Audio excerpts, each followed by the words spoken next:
Welcome back to Fox Recaps. Today, I'm going to explain the first 4 episodes of the series Wonderful Fate, released in the year 2021. A long time ago, there was a small kingdom named Yunlai, which was threatened by enemy kingdoms, and its people were living in terror. Since 2 of its cities have been occupied by another kingdom, the Emperor Yun Yi is mad at the state preceptor, who is slow to send in the troops even after having military power. Yun Yi decides to lead the soldiers himself and recapture their lost territory. However, the fellow men plead for his reconsideration. Meanwhile, the state preceptor arrives. He explains that the national treasury is depleted and the weapons are inadequate, making them extremely fragile. Later, the daughter of the state preceptor, Ruan Qing, meets Yun Yi in his chamber and asks him to look at the wedding dress. Turns out that the state preceptor is planning to marry his daughter to Yun Yi. However, Yun Yi says he would rather die than marry her. As Ruan Qing keeps on insisting, Yun Yi gets agitated and castrates himself in order to end the doomed relationship. Following this, we're taken to a classroom where a girl named Li Fuzhu is studying a comic book. Turns out that the story of Yunlai Kingdom is from the comic. Just then, the teacher sees Li Fuzhu studying the comic and scolds her for being careless at her studies. When the teacher finds out that the book belongs to Li Fuzhu's best friend, Xiao Zhu, he sends both girls out of the class. After the class is over, the teacher orders the class monitor to check Li Fuzhu's bag and confiscate all her comics. Later, when he checks the bag, he finds a lot of snacks inside. As Li Fuzhu tries to pull her bag from the monitor's hand, she loses her balance and mistakenly pulls down his pants. Embarrassed, he chases Li Fuzhu, who runs and hides herself in the boys' restroom. The monitor asks her to open the door, but she refuses. Meanwhile, the restroom's light goes off and it becomes dark. Just then, the toilet seat opens itself and starts to glow red. Surprisingly, Li Fuzhu teleports to another toilet in the kingdom of Yunlai. The Emperor Yun Yi, who's been inside the toilet, gets scared of Li Fuzhu and calls the guards, thinking of her as an assassin. In the next scene, the maids of Queen Dowager, Yun Yi's mother, tell her about a rumor of Li Fuzhu being a heavenly lady that descended to Earth when Yun Yi was inside the toilet. Dowager believes the heavenly girl, Li Fuzhu, might be an auspicious sign for their kingdom, which is battling through poverty. Hence, she orders to prepare fancy clothes and jewelry for Li Fuzhu. However, Yun Yi decides to kill Li Fuzhu, thinking it's a trick from the state preceptor to use the girl and fool people. Inside the courtroom of the palace, Li Fuzhu observes the place and can't believe her eyes. Since she thinks she's dreaming, she slaps herself. She finds the hall familiar and remembers the comic of Yunlai. Because it's impossible to enter inside the comic book, she still thinks she's dreaming and tries to wake herself up. As she tries to bump into the main door, Yun Yi opens the door to kill her, but she stumbles and falls to the ground. Later that night, Li Fuzhu wakes up in a bed inside the palace with lots of maids at her service. One of the maids, Lanner, explains that Yun Yi was about to kill her, but luckily, the queen arrived in the nick of time and saved her. Li Fuzhu thinks Lanner looks exactly like her best friend Xiao Zhu and asks her what's going on. But Lanner says that Li Fuzhu is mistaken. She then asks Li Fuzhu to get ready with the clothes and jewelry given by the queen. In the next scene, Yun Yi asks the queen if she really believes that Li Fuzhu has come from heaven.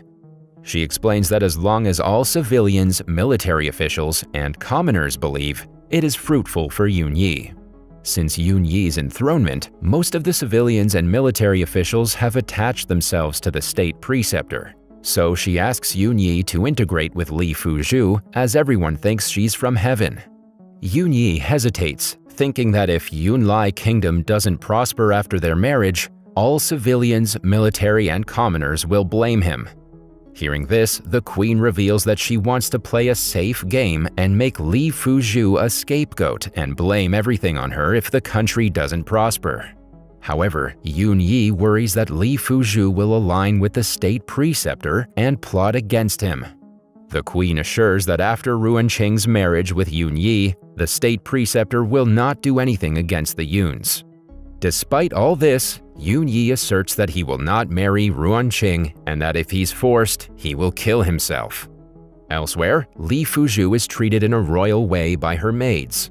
Meanwhile, the state preceptor and his daughter, Ruan Qing, arrive at the palace to meet Li Fuzhu, the heavenly girl. Soon, Li Fuzhu arrives at the hall and stares at Yun Yi for his resemblance with her class monitor. She also compliments the queen for her beauty, which makes her very impressed. Then she meets with Ruan Qing and the state preceptor and talks to them. Suddenly, Yun Yi challenges Li Fuzhu to prosper Yun Lai and make the kingdom powerful within 1 month if she really is a heavenly lady. Li Fuzhu accepts, and she even says that she won't need a month. In fact, she'll teach everyone on how to make the entire place covered in gold the following noon. The king is stunned by the statement and threatens to behead her in front of everyone if she doesn't keep her word. Later that night, Li Fuzhu decides to escape into her world by jumping into the toilet, just like she had arrived there. However, when she realizes that it's the same day that Yun Yi castrates himself, she decides to witness the incident first. After sneaking outside Yun Yi's door, she sees Ruan Qing and Yun Yi arguing just like she had read in the comic. In a flashback, we see Li Fuzhu and Xiao Shu talking about Ruan Qing from the comic in their classroom. They talk about how Ruan Qing was jealous of her sister, so she poisoned her and had one of her servants assault her. Later, the sister committed suicide. Also in the comics, Ruan Qing killed the emperor Yun Yi. Back in the present, while Yun Yi tries to castrate himself, Li Fuzhu slips and opens the door. The king is mad at her and orders the guards to catch her as she escapes from the room. Soon, she reaches the toilet and finds Lanner waiting for her. Li Fuzhu goes inside asking Lanner to come to her world someday. Then she jumps inside the toilet seat and reaches into her world. When she opens the door and steps out, she sees Yun Yi attempting to kill her. Suddenly, she wakes up in a bed inside the palace and finds Yun Yi on her side. They stare into each other's eyes for a while, and Li Shu realizes that she's still in the ancient kingdom. It turns out that she fell in the toilet and fainted after her jump. Meanwhile, Yun Yi warns her to fulfill her promise until noon, otherwise he will punish her. After Yun Yi leaves, Li Fuzhu asks Ruan Qing when she plans to kill Yun Yi like in the comic. When Ruan Qing acts confused, Li Fuzhu tells her not to pretend since she knows how she compelled her sister to suicide. Also, her father, the state preceptor, has made alliances with the enemy states and has an army of his own as he wants to take over Yanlia Kingdom.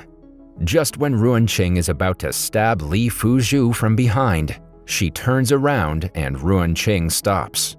However, Li Fuzhu says that she's on her side and wants Yun Yi to die early as he always threatens to kill her. She asks Ruan Qing to help her or else she'll reveal her secrets to everyone. Later, Ruan Qing tells her father that Li Fuzhu knows his secret deals with enemy states. She also mentions that if they don't rescue her from Yun Yi, she will expose their truth and make them a trending topic. The state preceptor thinks that the trending topic is some kind of a powerful hidden weapon and is confused about if he should help her or not. Back to Li Fuzhu's chamber, a man arrives with food for her, but she ties him and leaves him in the room wearing his clothes. While she sneaks around the palace garden, she sees some guards searching for her and tries to hide. However, she steps on a stone and stumbles, almost falling into the pond, until the king's younger brother, Yun Li, holds her and saves her. While he pulls her, he falls into the pond himself. Surprisingly, Li Fuzhu runs from the scene without giving him a hand. Following this, she meets a man who asks her to chop the wood for the kitchen, mistaking her as a servant. He forces her to do hard work all night. The next morning, Yun Yi wakes her up and asks her to be present in the court hearing. While everyone asks her how to make their kingdom prosperous, she remembers her teacher talking about irrigation systems that makes the land fertile and prevents drought and flood. Hence, she asks for a map of Yunlai Kingdom. But the map doesn't show any rivers or lakes to build an irrigation system. Turns out that Yunlai is a landlocked state with only mountains around. However, they have wells for drinking water. It's almost noon and Yun Yi walks towards Li, pointing his sword to execute her, since she can't fulfill her promise. Just then, Yun Yi's younger brother, Yun Li, who's kept himself away from state affairs, comes to her rescue and stops his brother from executing Li Fuzhu. Yun Li asks his brother to give her another chance to prove her abilities. The state preceptor also arrives and explains to Yun Yi that she has extraordinary forte and her strategies can contribute to the state's prosperity. He asks him to hear what she has to say, to which everyone agrees. Taking the opportunity, Li Fuzhu explains to them about the irrigation systems. But when she's asked to share the techniques to build it, she says it's heaven's secret and can't be shared, as she herself is unaware of it. However, the state preceptor asks her to share it with Yun Yi since he is considered as the son of heaven. With this, all the civilians and military officials plead her to prosper their kingdom. In the next scene, we see the state preceptor praying for his deceased daughter, remembering how she took her life to safeguard the Ruan family's reputation after people judged her. However, Ruan Qing, who is jealous of her sister, blames her for tarnishing the family's reputation. Hearing this, her father stops her from speaking further. He then asks Ruan Qing to request Queen Dowager to let her live in their palace for a while so that she can keep an eye on Li Fuzhu. Later, as Li Fuzhu strolls around the palace, she sees Yun Li playing the flute. As they talk, he asks her to tell about her world. Soon, all the guards and servants gather to listen to her story. She explains about cars, airplanes, ships, mobile phones, and other man-made technologies. Meanwhile, Yun Yi also arrives to see what all the fuss is about. She talks about the freedom of love in her world. One can become independent and choose his or her own partner to marry. This makes Yun Yi a bit confused and he leaves. In the meantime, as Li Fuzhu keeps talking about different laws and rights, Yun Yi starts to get fond of her. Later, Ruan Qing gets the permission to stay in the palace from the queen. Just then, a maid arrives and informs the queen that Li Fuzhu is saying unethical things to the servants. This enrages the queen, and she immediately goes and yells at Li Fuzhu for misleading her people. Surprisingly, Yun Li takes the blame and mentions that it was his fault to ask Li Fuzhu about her world. With this, the queen forbids him from venturing out of the house for 7 days. Moreover, she asks Li Fuzhu to learn some manners to be ladylike from Ruan Qing. Elsewhere, Yun Yi is remembering his love, who turns out to be Ruan Qing's older sister. Later that night, he gets drunk remembering his deceased love. Taking advantage of this, Ruan Qing goes to his chamber and seduces him, but he runs outside the room, much to her dismay. The next morning, Yun Yi asks his guard, Hong Yi, to check Li Fuzhu's bag that she's been carrying around. Just then, Li Fuzhu arrives and opens her bag, takes out her mobile phone, and turns off the alarm that's been ringing for a while. Yun Yi asks if it's a treasure from heaven, and she agrees. Additionally, she shows her all her snacks, considering them to be heavenly treasures, and starts eating. She shares it with Yun Yi and Hong Yi, who find the snacks very delicious. As Yun Yi eats those delicacies, he expresses how the commoners would be happy if they could also eat those snacks. After that day, Yun Yi and Li Fuzhu get along. While Li Fuzhu teaches Yun Yi to play gobang, he teaches her to shoot an arrow.